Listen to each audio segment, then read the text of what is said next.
Simple. अब आते हैं कॉन्सेप्ट नंबर 2.2.2 में, जो कि है मनी मेजरमेंट कॉन्सेप्ट। ये कॉन्सेप्ट क्या बोलता है कि हम जो भी अकाउंटिंग एंट्री करेंगे, जो भी ट्रांजैक्शन को रिकॉर्ड करेंगे अकाउंट्स में, वो सब मनी के टर्म में होने चाहिए। ये बहुत ज़्यादा ज़रूरी है कि मनी के टर्म में होने चाहिए। क्यों?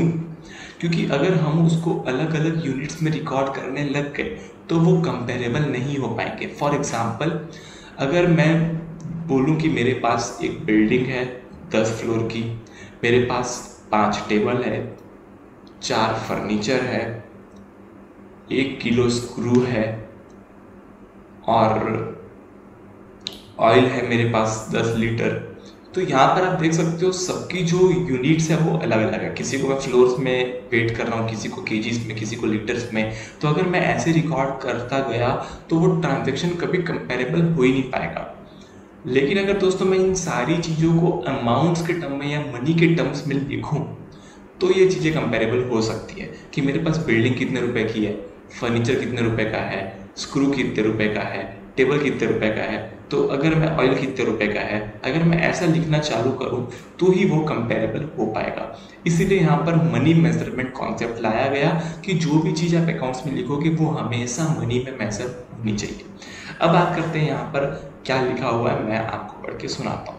The concept of money measurement states that only those transactions and happenings in an organization which can be expressed in terms of money, such as sale of goods or payment or expenses or receipt of income etc. are to be recorded in the books of accounts. Simple था, यानी कि जो भी transaction money में हो रहे हैं उसी को रिकॉर्ड करना है। दूसरा, another important aspect of the concept of money measurement is that the records of the transaction are to be kept not in the physical units but in the monetary units. Physical units में नहीं रखना है, monetary units में रखना है। या दोस्तों जो मैंने आपको एग्जांपल अभी समझाया वो यहाँ पर लिखा हुआ है, आप चाहे तो वीडियो को पॉज करके उस एग्जांपल को पढ़ सकते हो। अब आते हैं नेक्स्ट पैराग्राफ में। The money measurement assumption is not free from limitation. अब दोस्तों जो हमने ये मनी मेजरमेंट लिया हुआ है वो उसमें भी कुछ लिमिटेशंस है, उसमें भी कुछ खामियां हैं। फॉर एग्जांपल अगर मैं बात करूं यहाँ पर इस चीज़ को पढ़ के मैं एग्जांपल आपको समझाता हूँ। Due to change in price the value of money does not remain same over a period of time. The value of rupee today on account of rise in prices is much less than what it was says 10 years back. Therefore, in the balance sheet, when we had different assets bought at different points of time, say building purchased in 1995 for 2 crore, plant purchased in 2005 for 1 crore, we are in fact adding heterogeneous values which cannot be clubbed together.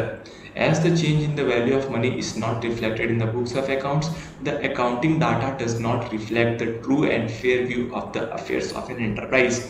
इसका कहने का मतलब है कि जो हम monetary value में record करते हैं वो हमको ट्रू एंड फेयर व्यू नहीं देता है। क्यों? क्योंकि दोस्तों हर साल रुपये की वैल्यू चेंज होती रहती है। आज जो 1 रुपये की वैल्यू है वो 10 साल पहले उससे कई गुना ज़्यादा थी 1 रुपये की वैल्यू। आज जो 1 लाख रुपए की वैल्यू हो गई है, 10 साल पहले उस 1 लाख की वैल्यू 10 करोड़ हुआ करती थी। तो जो वैल्यू है वो चेंज हो गई, लेकिन हमने अपने अकाउंट्स में उसको चेंज नहीं किया। अकाउंट्स में हमने हिस्टोरिकल कॉस्ट के बेसिस पे उसको रिकॉर्ड कर लिया है। अब उसको ना तो हम चेंज कर रहे हैं ना ही कुछ कर रहे हैं। आज के डेट में उस प्रॉपर्टी की वैल्यू जो हमने 10 साल पहले खरीदी थी वो तो 10 गुना हो चुकी है, लेकिन हमारे बुक्स ऑफ अकाउंट्स में अभी भी उसी प्राइस में दिख रही है।